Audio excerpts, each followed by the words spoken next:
Hành tinh này đẹp quá.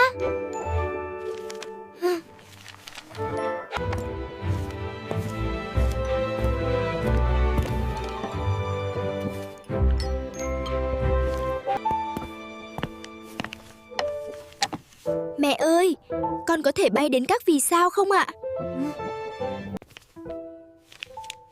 Tất nhiên rồi, trí tưởng tượng sẽ đưa con đi bất cứ đâu.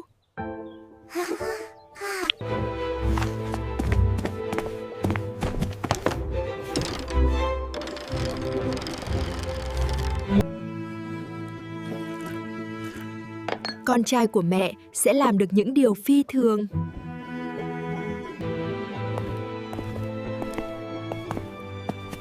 Con sẽ là một phi hành gia, mẹ nhé. Mẹ luôn tin vào con.